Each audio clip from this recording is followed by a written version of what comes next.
Today, we are diving into an absolute geopolitical earthquake happening right now in Mali. This is a crisis with massive, massive global implications. We're looking at a wild situation where al-Qaeda-led militants aren't just, hiding out in the shadows anymore. They are actively closing in on a sovereign nation's capital. And meanwhile, the Russian mercenaries who were literally brought in to stop them, they're being forced into a massive retreat. To really grasp the chilling reality on the ground, listen to this recent statement from a local jihadist commander. He posted a message declaring, "We will not open even one route as the entire city is under lockdown." I mean, they are making it absolutely clear that they control the flow of movement. They've essentially put a stranglehold on a major, bustling African metropolis. And trust me, that lockdown is no empty threat. Right now, militants have besieged the capital city of Bamako, completely upending the nation's security. They actually launched fierce attacks on the capital's airport. The situation got so volatile that the U.S. Embassy had to issue a shelter-in-place order for American citizens, warning of terrorist movements and forcing schools to close. Residents are effectively trapped right now as the state security apparatus just crumbles. So how does a sovereign nation fall to an al-Qaeda offshoot while Russian forces run the other way? To make sense of it all, we're going to hit 5 key areas today: the immediate siege of Bamako, the decade-long insurgency that brought us here, Russia's failed mercenary gamble, how this whole terror machine is actually funded, and finally, what the global stakes are. Okay, part 1, the siege of Bamako. Let's get right into the unprecedented chaos unfolding in the capital and the vast northern regions. The contrast on the ground right now is just stark. On one side, you have the Afrika Korps.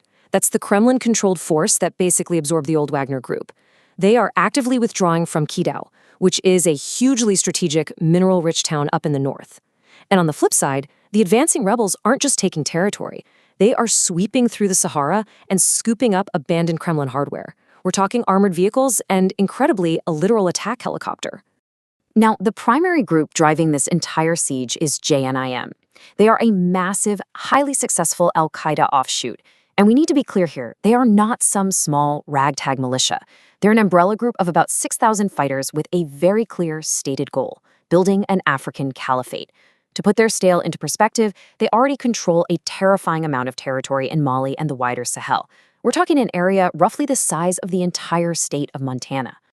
Moving on to part 2, a decade of insurgency. The big question is, how did we even get to this breaking point? Well, it's been a long road. Tracing this back to 2012, the insurgency kicks off under a guy named Ayad Ag-Ghali. Fascinating detail about him?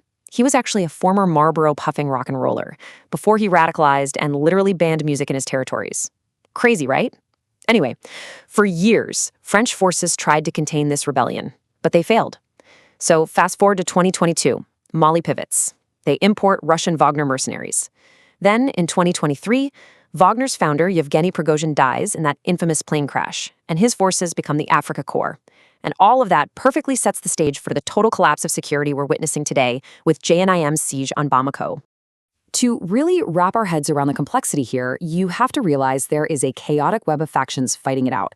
You've got JNIM leading this siege, sure, but then there's a local Islamic State franchise. They actually hate al-Qaeda and the government, and they just seized a border village from the Russians. Then you have the FLA, a Tuareg separatist group. They helped expel the Russians from Kidal, but get this, they've reportedly received online drone training from Ukrainian volunteers. And finally, of course, the Afrika Korps, the Kremlin forces who are currently bleeding territory. Which brings us to part 3, Russia's failed mercenary gamble. Let's look at how Moscow's grand strategy in the region is just totally unraveling. The absolute failure of this Russian intervention is probably best summed up by one shocking recent event. General Sadio Kamara, the very Malian defense minister who orchestrated bringing the Russians in to secure the country in the first place, was just assassinated. A car packed with explosives rammed right into his home. It's a tragic, incredibly ironic twist. The chief architect of the security pact ultimately became a victim of its failure. And the thing is, Moscow's ambitious attempt to trade security for mineral wealth, it is collapsing far beyond Mali's borders. Over in Libya, they are being squeezed out as U.S.-overseen efforts successfully reunite local factions.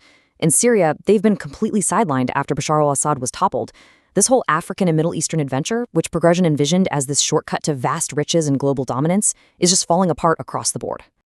All right, part 4, funding the terror machine. Fighting off a national army and Russian mercenaries is not cheap. So how does an insurgent group finance a nationwide siege? Well, it starts with a staggering number: $20 million. That represents a massive ransom paid by the United Arab Emirates back in November to secure the freedom of an Emirati prince who had been kidnapped by JNIM. And the deal wasn't even just cash. It also included the release of dozens of imprisoned Islamist extremists. So that one deal directly refueled both their bank accounts and their actual fighting ranks. But their war chest is actually incredibly diverse beyond just ransoms. Right now, they are systematically strangling the capital by intercepting fuel trucks. This acts as extortion to make money, but crucially, it deprives Malian military bases of the fuel they desperately need to mount any kind of defense.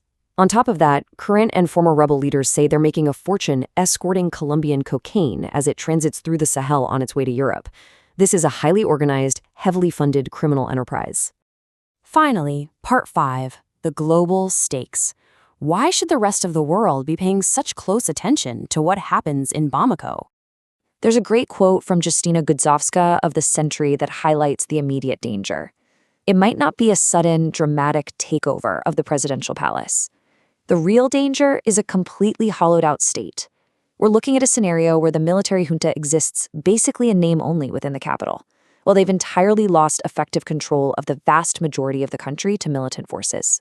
And that brings us to their core strategy.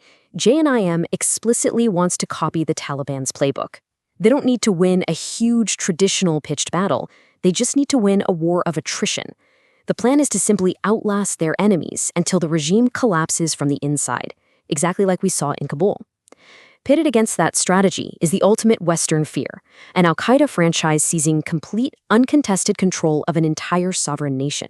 And let's be clear, we are not talking about some small, isolated patch of land. 25 million. That is the number of people living in Mali. It's a massive, sprawling country almost twice the size of Texas. The humanitarian, the economic, and the geopolitical scale of a state this size, teetering on the edge of total collapse under jihadist rule, it's almost unfathomable. Which leaves us with this final, chilling question as we watch these incredible events unfold. If the government falls, Mali would become the very first country in the world to be officially governed by adherents of the terror group that brought down the Twin Towers.